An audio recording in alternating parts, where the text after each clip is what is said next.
Think meditation is hard? Do me a favor. Take a slow, deep breath in. And now breathe out. Congratulations. You just meditated.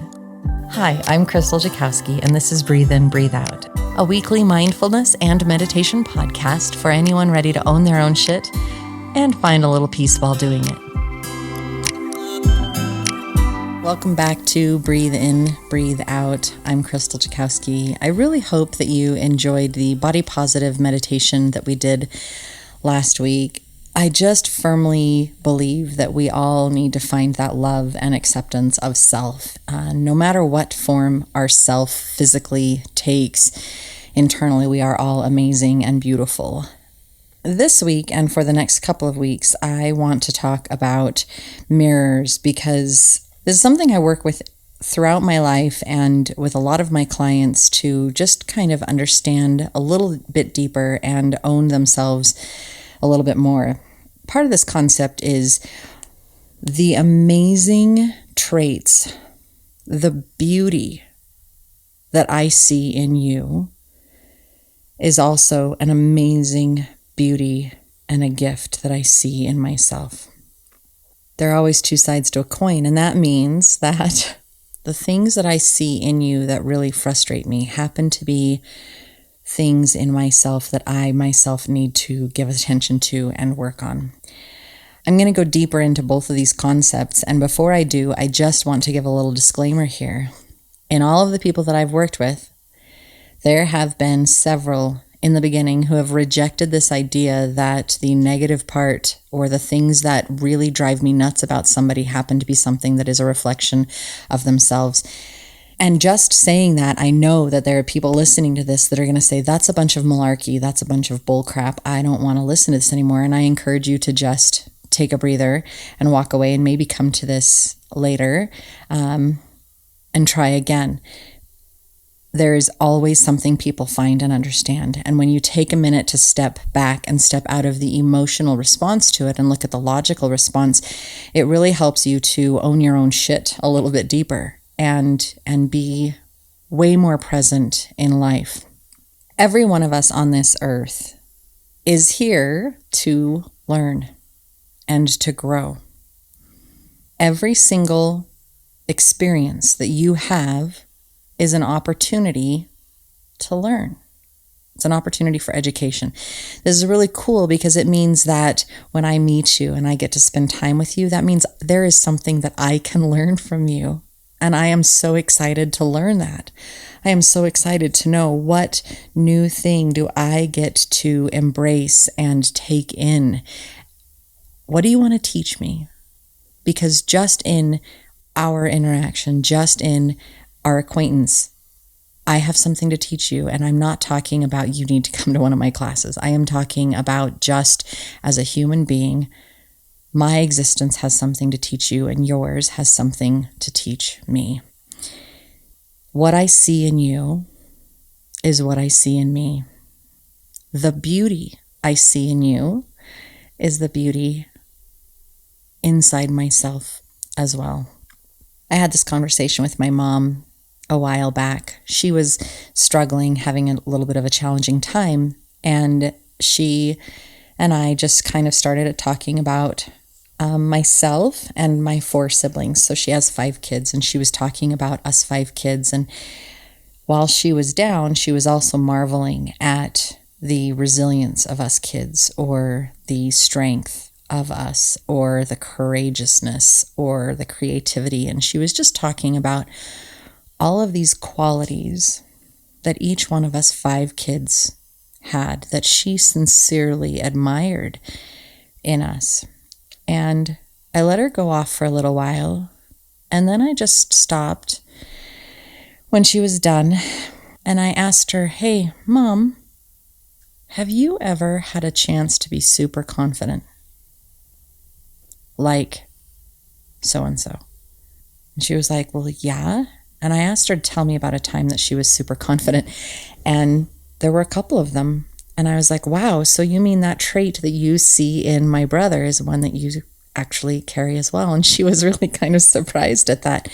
And so I went to a couple of the other traits and I said, hey, Mom, have you ever had to be resilient in your life?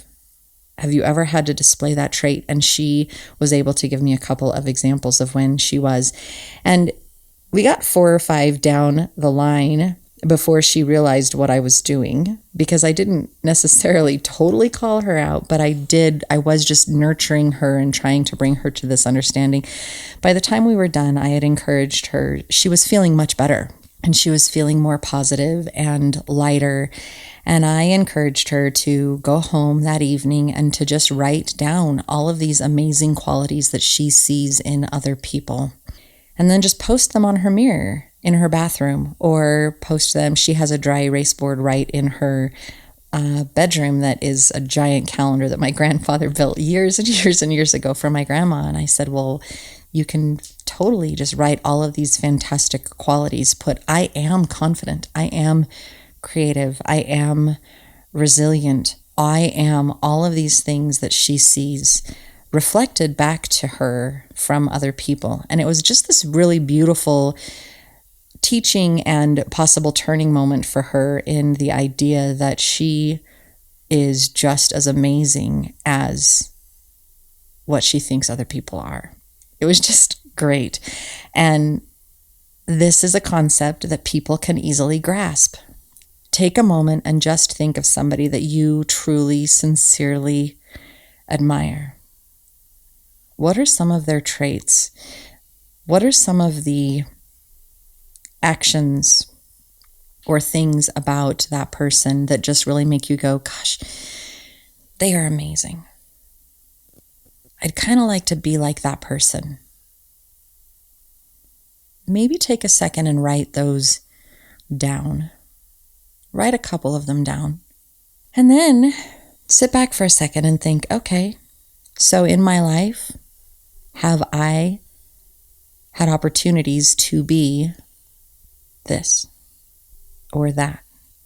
It's a beautiful confidence booster when you think about it, when you really look at it, to realize that it is such a gift and it is such an opportunity to know that we are surrounding ourselves by people that we not only look up to, but they're also people that we emulate the same behaviors. We emulate the same qualities and traits. Like, we are just as amazing because we too have those qualities. And I love that part of it. I think that it is the most beautiful thing in the world, because anytime you are down, anytime you are frustrated, all you have to do is stop for a second and look in that mirror. All you have to do is stop and say, wait a minute, what beautiful traits do I have? Instead of saying, I am so unimaginative, you can say, no. I remember this time that I chose these colors and painted this wall and it just looks amazing and it just feels great. Or, I cannot bake worth a darn. Well, that's not true, because I made this unbelievable banana bread and it was so delicious, everybody complimented it. Or, I can't garden to save my life. Like, I have a black thumb. And then you stop. No. You know what? There was this one time that I did this. And you can see it reflected to you in other places. It's like, oh, I really wish that I was a green thumb. Wait a minute. I've had a plant that I've kept alive for 10 years. I am more of a green thumb than I thought. So I just want you to sit on it for a second, because it just makes me happy and it just makes me smile, and it just brings a light to my eyes to be able to think of that amazing positive gift that we can all give to ourselves when we start wishing that we had this or that, or wishing that we were like somebody else. If you just stop and turn that thing around and say, wait a minute, if I see it in them, then it's got to be in me. So let's find it. Let's look at it. Let's bring it forward and then just bask in the amazing, beautiful aspect that is. The other side of that is the part so many people reject and they really don't like it. They really, it rubs them wrong, is the concept that the things that really bother you about somebody that you know or see or meet is actually something in you that you need to address as well. So the frustrating things you see in somebody else is a frustrating thing that you see in yourself. Now, I was talking to a friend working on a really good concept to help you understand and to help illustrate this idea. And she was beautiful and amazing, and I'm so grateful for her and the conversation we had, because what we came down to was a sample example of an introvert versus an extrovert. You have somebody who they meet and they're going for coffee.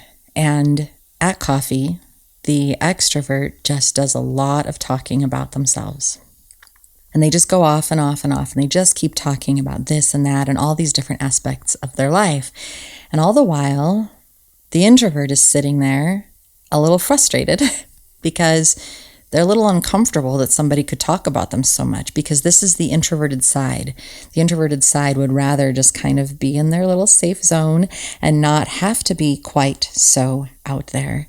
And there's this conflict because while the introvert is uncomfortable with the extrovert talking about themselves so much, in the same aspect, the introvert would love to be asked a little bit about their lives, a little bit about who they are and what makes them tick. In the same aspect, the introvert has no desire to talk about themselves. They say, I want to be asked, but I really don't want to talk. So there's this conflict and there's this frustration. So the introvert sees this extrovert that is just going and happy and very much just expanding on their life. And the introvert is just kind of like, I don't know how to deal with this. I don't know, I'm frustrated that you're not asking. I'm frustrated. The bottom line is that the introvert really wishes that they felt free enough to talk about their lives and their interests like the extrovert.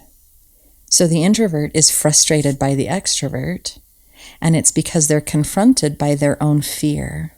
They're confronted by their own insecurity of, I don't want to talk so much, and I don't want to be so far out of my shell. And I wish that I wish that I could be. And yet I don't really want to be there, and I want to be asked, but I don't want to be. So there's just this internal conflict, and this internal conflict comes from that mirror. It comes from that you are showing me a side of me that I am not in love with. So this mirror, the frustrating thing that you see in an acquaintance or a friend or a family member, is very much shining a light into a part of you that you are not excited about, that you are not ready to deal with, that you are a little bit frustrated with.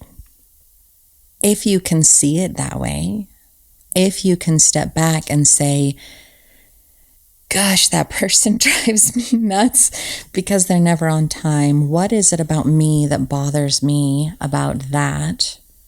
And you can find peace with where you're at. If you can dig back to why it's such a frustration, then you're able to grant that person the permission to be exactly who they are, and it doesn't bother you as much because you have now dealt with your issue.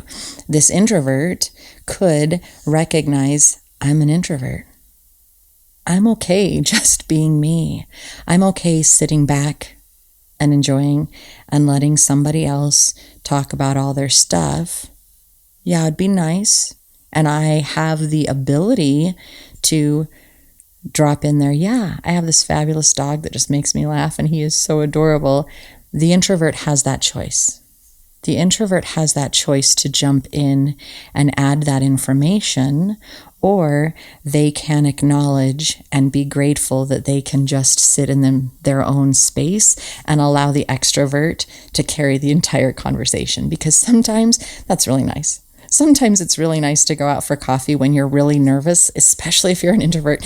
Going out to coffee, you're really nervous. You don't really want to have to do this. You're not really thrilled about being in in a big crowd, and you sit down with this person and you're like, oh gosh, what are we going to talk about?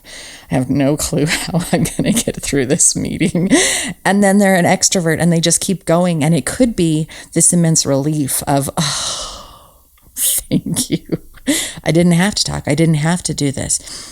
That relief can only come if you recognize that part of you. If you take a step back and say, oh yeah, wait a minute, it's okay. I have control. I have the power to jump in when I want to, and I have the ability to just let them keep taking over and run the conversation when I'm done talking about myself. Finding that balance is something that you yourself get to do. Finding that balance is something that takes work and effort. It takes awareness and understanding. It's never easy to face all of those little shadow spaces. And it's even harder when somebody is like shining a light right in there and saying, here's your spotlight, you might as well deal with this issue now. It makes you want to withdraw even more. And that's when we're like puffer fish. We just puff up and we have all those little spikes and we're like, stay the hell away from me because I feel attacked. I feel pushed on. And until everybody leaves you alone, you are not going to come back to your normal size because you really feel like you need to protect yourself.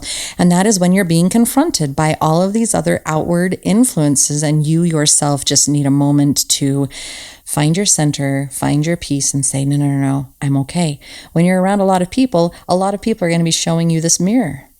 Now, say you're at a party, you're at a mass gathering. I know not going to happen right now with COVID.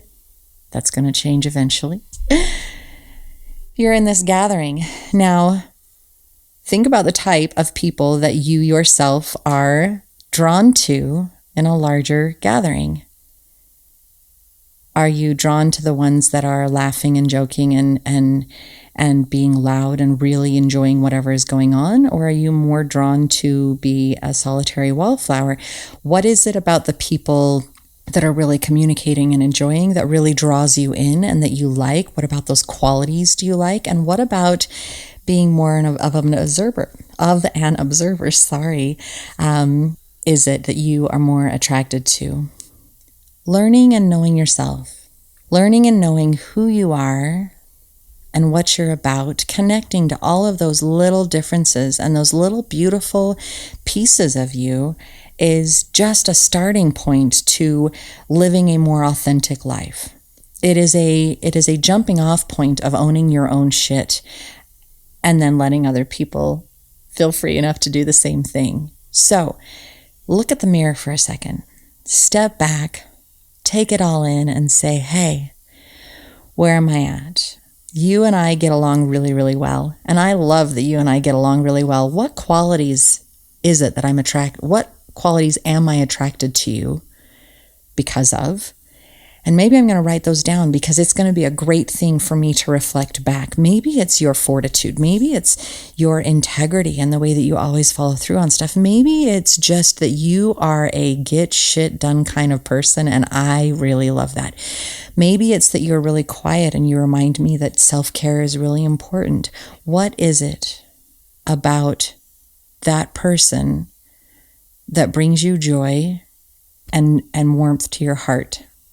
Why are you attracted to that person as a human being? Make a note, start a list, and before you know it, you have this gigantic list of all of these beautiful, fabulous qualities that you too possess. And in the same aspect, the next time that you are frustrated and repelled by somebody, something, or an experience, I encourage you to just take a minute. Take a minute to step back. Take a minute to say, okay, what were they reflecting to me? What challenge do I get to overcome? What issue do I need to face in this moment so that I can feel a little more whole and obliterate that little bit of darkness that I've been holding on to a while? You'll feel better. You'll feel more complete. And the next time that person comes around and they really bother you and rub you the wrong way, they're not going to rub you the wrong way so much, because you will have already addressed that part in you that was so confronted by the challenge that they are. Owning our own shit, fixing our own stuff, acknowledging that we have our own unique challenges and our own unique fractures and our own unique traumas that we have to deal with, and dealing with those first before anything else. It means that we are creating a society of people of self-ownership, of self-awareness, people who recognize that the only way to change the world is to start within, to change your own prejudices, to change your own fears, to change your own discomfort, to change your own language. You can change yourself. You cannot change anyone else. So start with the joy. Give yourself a foundation of positivity. Give yourself a foundation of, yeah, this is success. This is a beautiful success that I am so excited that I can put on my little notch on my belt, or however that works for you. Maybe it's that dry erase on your bathroom mirror, or maybe you just have like a notebook of all these wonderful characteristics that you are so grateful for to have. However that takes shape for you, I pray that you do that. And I pray that you lovingly, compassionately take the time to look at the other ones. Grant yourself permission, grant yourself understanding, grant yourself compassion in digging through and understanding exactly what it is that's going on for you so that you can heal it more fully. And instead of using it as something to beat yourself over the head with, you get to take a breath, grant forgiveness, and move forward a little lighter in your step. I would love to hear your reactions and your responses to this concept. I would love to hear how it helps you and how it confronts you. I would love to hear how you grow and expand your horizons with it. Feel free to reach out on Instagram and Facebook and just touch base. Until next time, here on Breathe In, Breathe Out. I hope this moment of self-care and healing brought you some hope and peace. I'm Krystal Jakosky on Instagram, Facebook, and YouTube, and I hope you check us out and follow along for more content coming soon. I look forward to being with you again here on Breathe In, Breathe Out. Until next time, take care.